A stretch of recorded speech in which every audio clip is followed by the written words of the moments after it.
What's up, everyone? Aaron Nagler here, Cheesehead TV. It's time to turn our attention to the draft, and who better to talk with than the man who eats, sleeps, breathes all things Packers with his hosting of Locked On Packers, co-founder of The Leap. It's Peter Bukowski. Peter, how are you today, buddy? I'm good. I am. I'm just finished my bowl of Packers for the afternoon. So, yes, I Very am. good. I am Very good. satiated for now. But the content gods, as you know, Filled they up. are voracious.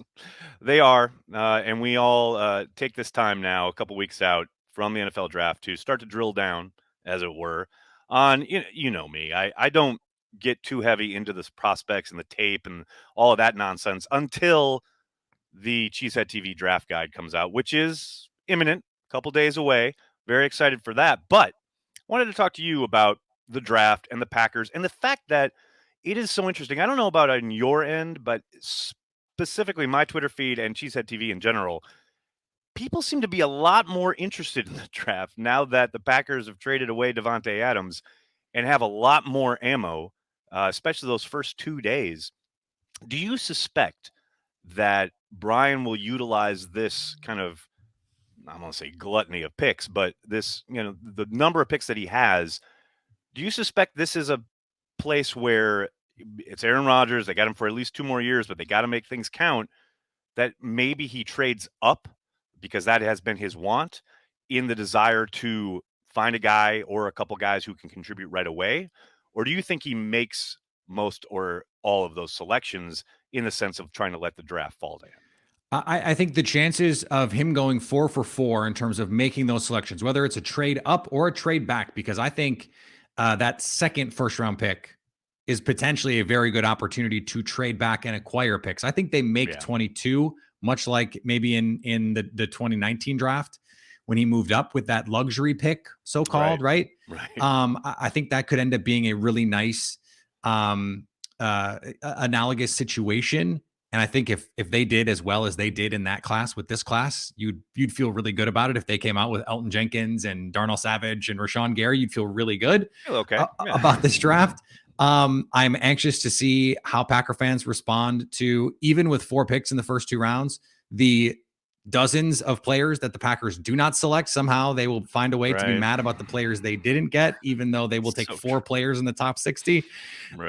And I think that if you're Brian Gutekunst, you do need to feel that sense of urgency, right? I mean, they have to be feeling that pressure. The draft and develop mantra, and you've talked about this. I've seen it on Twitter and other platforms, where if you are truly a draft and develop team, then that is your strategy. This is how you do it, and that doesn't mean you need to draft guys who are ready to contribute now at the expense of ceiling. This is something that I've heard from people like, oh, do we need to find guys who can compete now? No, that's not how this works. And the funny thing, Aaron, is the reason that the best guys are the best guys is because usually they're the most talented. And so the thing that gives you the high ceiling tends to also be the reason that you're good. Is you're really athletic, or you're really fast, or you have really good hand usage, or you're a really accurate quarterback, or you've got really good feel as a runner. Like, the things that make you good tend to be the things that give you those high upsides too. So I don't think the Packers need to change much about their approach. Brian Gutekunst has been aggressive since he showed up as GM, trying to find the right guys here. And it's funny because you look at last year's draft, I don't know if it felt like a break from the norm, but it did. It was noticeable. And I remember asking Brian about it after the second day, I think it was, where it was very clear that they were bringing in guys from big programs who had played against top flight competition, who maybe weren't earmarked to contribute right away. Although that did happen with Josh Myers. I mean, he was pretty much labeled the starter that first OTA practice almost, where you have guys from big programs who could step in right away. Again, I got to think if there's, and I don't think it's going to be at the expense of anything, and I don't think it's an ultimatum, but I do think if there is a discussion in the room when they're trying to decide between, okay, are we going this way or that way? I do think this is yet another draft, much like last year, where that will hold a little sway, where, okay, this guy did play in the SEC, or this guy did play in a big time program and might be able to help us a little bit sooner. Again, not at the expense, but I do think that will be maybe a swing vote, so to speak, when they're I think you're discussing these hitting on prospects. something that I think is bang on. When that draft happened, it did feel like a win now draft, didn't it? It felt It like very much did. these are the Yes. guys that we think need to come in and help us right now today. If you're the Packers, you're saying that. Come, we need you now, is what they were saying. Right. And to your point, these are the schools. Let's just take the names away for a second because that Right. can conflate things. But here are Sure. the schools from that draft class: Georgia, Ohio State, Clemson. Let's stop right there. I mean, come on. what more do you need to see? And it's so funny to me that I think the biggest move in that regard was trading up to get Amari Rodgers, and then he ended up being the guy who played the least. Right. I mean, obviously that was mostly due to the trade for Randall Cobb later on. Obviously, Brian had no idea that was coming, but I do think that is something to watch for in this draft. And looking at kind of the Packers' needs, right? Obviously, 1,000,000,000%. We all know, and it has been well covered, they have got to remake their wide receiving room. There's zero question about it. However, I will not be surprised, and I'd love to get your take. I would not be surprised if they come out of night one making both selections and neither one of them being a wide receiver. I know it sounds insane, but I would not be surprised. Okay, so let me agree, but also say I would be surprised. So I feel you. I get it. I would like. I think there is a better than Right. 50% chance that they take a receiver, but it's like 55. Like it. Right. It would be, maybe it would be surprising and not shocking, or like if we're gonna really parse it. We're Like gonna I parse think the language. I get you. right. I Like get you. I wouldn't be floored if that happened. No. Especially if they come out with like if again, George Karlaftis is there, if there's a premium edge player is there, or they really love, like I happen to, and I am not, a lot of Packer fans who follow me, who listen to me know, not a big interior defensive line guy, generally speaking. right.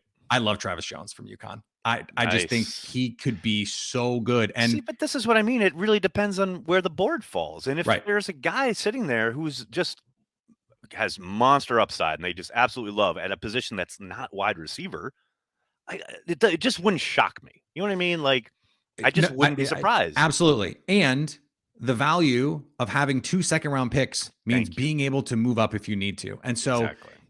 they're not like, I was being a little tongue-in-cheek yesterday. Yesterday. You get out of I know. No, I know. Never. It was out of character for me to say, if you're picking 22nd, only 21 guys can go before that. And we have reached the point now of the draft where there are 50 top 21 players, if you ask Twitter. Every year. That guy's never going to be there. Never going to be there. Never going to make it. And never going to make it to 28, and never going to make it to 53, and never going to make it to 58. Always. And so it's just one of those funny things where someone's got to get picked, which means someone has to not get picked. There's going to be way more players, Aaron. I don't know if you know, like math is I didn't make it up. Not my strong suit. Not my strong suit either, but I know that if there are 300 plus picks in the draft and 21 go, that there's a lot of other players who are going to be available at 22 and 28. And then you take 2 of those guys after 32, still a lot of players. In fact, most of the players are still to be picked. So there's a lot of opportunity to then, hey, if you want to move up, move up. So let's go back to 2020, right? There's been a lot of reporting around this, and I've heard this as well, that Green Bay, they had some guys after they took the quarterback who shall not be named. No, after they took Jordan Love, it just creates such it's a third rail, a bitterness. Yes, definitely. They wanted to move up for someone. Yes, and there was a group of players that it could have been, and then at a certain point, Peter King reported this too, that the guys went earlier than the Packers thought they were going to. They were trying to move up, and they couldn't move up. Right. That they have the assets this year to move up if they need to. So if they want to go up and get Christian Watson at the end of the second round, if he's available, to go up and get a George Pickens, who I love in this class, and I think could eventually be a number 1, they have 3 day 2 picks to go up and do that. They didn't in 2020, in part because they traded the 4th. They traded the 4th for Jordan Love, right? Yes. So they have, I was asked by a Locked On Packers listener, what is a worst case scenario? And I kind of struggled to find one, because there is one where all the receivers are gone, and then it's like your best pass rusher, like you're going to take Lewis Seen from Georgia or someone like that. But guess what? Those are really good players.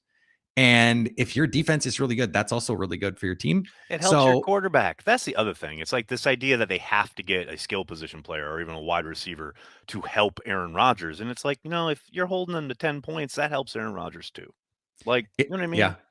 And Although like maybe it did in the playoff game, but we're not going to talk about that. what's also interesting about that, Aaron, is there was a really interesting study done at Pro Football Focus, and I know everyone's eyes just glazed over when I said that. But man, I like PFF. I do love giving them hell though. No, I do too. Both.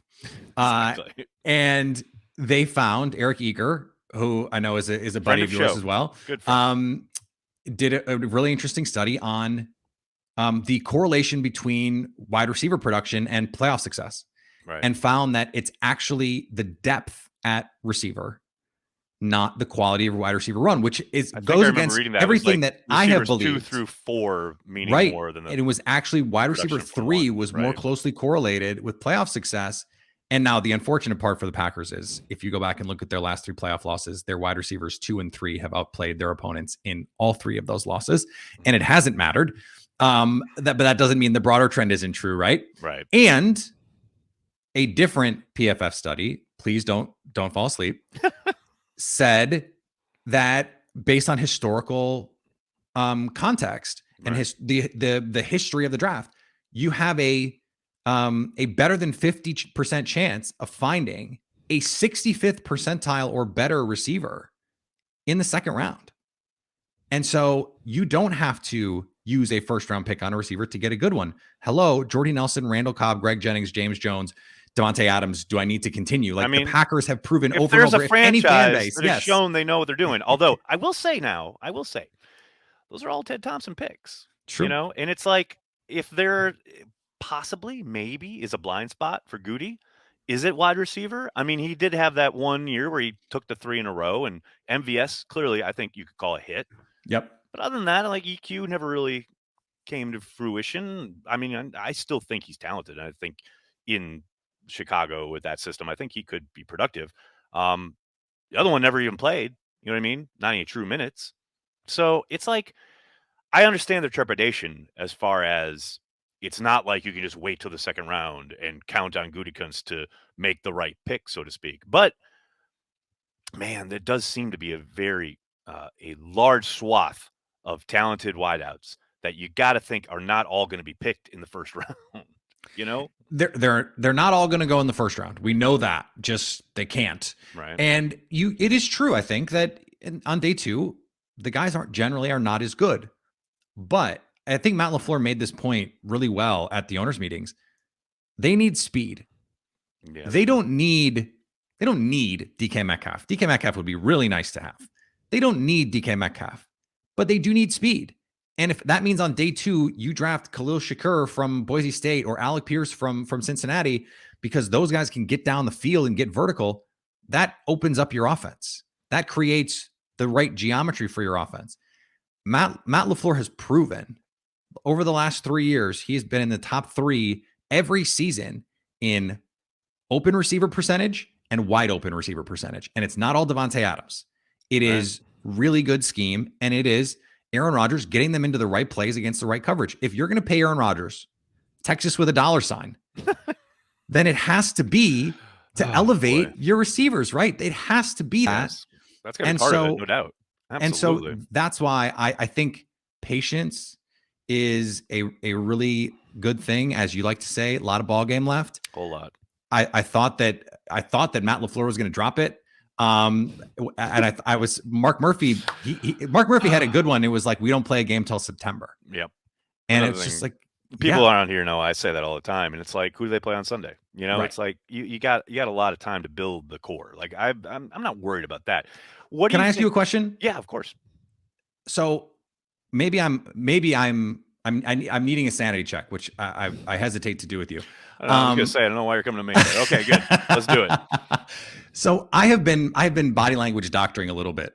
No, Mark Murphy. See, no, that's your first mistake. But so continue. I know, and I try not to do this, but I fall into the trap, and I try not to do it because I know I do it. Right. It is one of my toxic traits to overanalyze the body language Right. of athletes. Um, their insistence of, hey, anything can happen. We got a lot Right. of draft capital. Mark Murphy has used that particular phrasing a couple different times. Yep. We see a lot of movement. Like, I feel like, and this is also based on some things that I've heard and been told, and Right. things that have been reported. Like, they're trying to do something, and I just feel like they seem way more confident than I ever thought they would be, that they can get this figured out. And I don't know if it's just like, hey, we feel really good about the draft, but I think they're working on something behind the scenes. Now, whether or not it actually happens, Yeah. I that's mean, just how I feel about it. That's just me overreading the body language. I think it is a bit of an overread. I do think you're right in the sense that they're definitely working on stuff. I mean, who was it that just got traded to the Devontae Patriots? Parker, yeah. Parker. They were in on Parker, so they're obviously, as Brian said, they would be in every conversation, right? I don't think there's one big bang thing that they have put all their eggs in that basket and said, this is Right. how we're going to do it, right? I do think they've got plans. I do think they're undoubtedly talking to teams about trades all the time. And I think you will start to hear more of that as we get closer to the draft. It would not surprise me, talk about things being a surprise. It would not surprise me at all if we get to day 2, maybe night 1, and they make a trade for a player with one of those picks. Now, that would be like if something has fallen in a way that, okay, the value just isn't there on our board. We think this guy can help us, etc. Now, who that is, I don't know. But I do think, yeah, that's a possibility. Like, I do think for them, they've got a lot of doors that they can open, and they're public facing of this. They're, like you said, like they've been very confident. I think they're supremely confident in their abilities, especially from the pro personnel department, of finding the talent necessary to make this offense work. I don't think anybody's sitting there at 1265 Lombardi thinking, I know exactly how we're replacing Devontae Adams, because that's Yeah, just impossible, right. you know? And we hope, at least I hope, that they're not trying to do that. Yeah, no, Because exactly. you can't chase that You can't dragon. do Like, that. it's just a fool's He errand is to a try and do that. singular talent that you are never going to replicate, He's you a one know? of one, and you didn't get him chasing it either, because they No, drafted him in the you second round. If they developed thought him. Devontae Adams was going to be Devontae Adams, they would have taken him with the Clinton Dix pick. Right. And they didn't do that. Speaking of guys who were never going to be there when the Packers picked, was one of those Remember guys who that? was I never remember going that to be so there. vividly. He was never going to So be there. vividly. Clinton Dix was never going to make it to them. Yep. Until he did. That's so funny. What I also find So interesting true. too is, I think part of the confidence is a reflection of Matt LaFleur, because I think that I'd agree. he imbues that confidence in his No team, doubt. and I think that he imbues it in this franchise. He walked in, and I remember Billy Turner telling me this, that he, unprompted, I did not even ask. He just was speaking glowingly. This was in 2019, so it was year 1 of Right. Matt LaFleur. The first day of meetings, he came in. This is a team that had Super Bowl winners on it, that had all pros on it, that had been with Mike McCarthy for a long time, and that's a Super Bowl winning coach that had been out the door. And he said, guys, you've been doing things a certain way before. We're doing it this way now. And it was done with no pretense. Matt is a very earnest guy, as you know, from getting to know him as well. And everyone just like bought in. It was a confidence in him that was pretty immediate, that everyone was just like, yeah, okay, we're going to do it this way. And I think that has only grown over time. You can feel it in his relationship with Aaron Rodgers. No doubt. They have Well, look at supreme the trust shout in one out another. Aaron gave him at the MVP. He practically in tears acceptance talking about his speech, coach. And it's funny you say that, because I think part of it, I think a big part of it is Matt. And I also think having the pelts on the wall now 3 years in certainly helps. You look at their record without Devontae Adams, Yeah. they are undefeated. And I do feel like there's a bit of a kind of echo chamber now where everyone says, oh, they're 7-0 without Devontae. It's like, well, that didn't just happen. Right. Like, yes, Aaron Rodgers is amazing, and he certainly helps in that equation, but Matt LaFleur is a damn big part of it. I mean, I mentioned this on my chat this morning. You go back and you watch that Arizona game last year, you want some kind of tangible proof of Matt LaFleur's ability to whip something up on a short week where they literally didn't practice and they have none of their top 3 wide receivers, and they're still marching the football up and down the field and scoring points. And they I could have just scored. They should have scored more they because should that have. was Well, the they had most. that That horrible overturn is 3 and out. still the most. Well, Oh and God. the overturn. Remember at the goal Yeah. line where it was just Yep. like, no, Aaron Jones scored. I still can't Yep. believe they overturned that. And if that happens, Russell Douglas, the Cardinals fans never get to say, oh, but whatever. Like, no, that game You was sounded over. just like the Cardinals I, fans too. I That do was a dead absolutely it. on impersonation. That I was don't have a perfect. lot of skills with impressions. All this to say, yes, I totally agree. I do think having Matt LaFleur, his offense, and of course Aaron Rodgers pulling the trigger, they have confidence in themselves. They have confidence in the personnel group. But I do think, yes, you are reading a bit into Mark Murphy having any idea about like, oh, there's this fell swoop that we are planning. Like, I don't think that's the case. But it's fun to think about and it's fun to dream about and like to wake up maybe on draft morning and like they make some major trade. Because it'd be nice to be on the fun side of a major draft It would narrative be. as opposed to where we found ourselves last year. I remember. Yeah. That What afternoon was fucking remind me awful, again? What man. it was a little fuzzy. What I don't happened on want to talk. I don't that want to afternoon? talk about it. I just know Let me say this. But all I remember is it ruined the entire like 3 hour stream we did that night. It's all like we were so depressed. I very much remember going live after that and just being like, okay, can we even talk about the pick? I mean, remember that Stokes wasn't talked about at all. At all. And then he was great. And then he was great. Legitimately great as a rookie. I love it. Well, Peter, I could sit here and talk draft all day, but time must intrude. And I know you got things to do. I got things to do. We're very busy, but I cannot thank you enough for the time. Please check out Peter's stuff at Locked On Packers. Amazing work over there. Amazing stuff at The Leap. Peter, thank you so much for the time, man. Thanks for having me.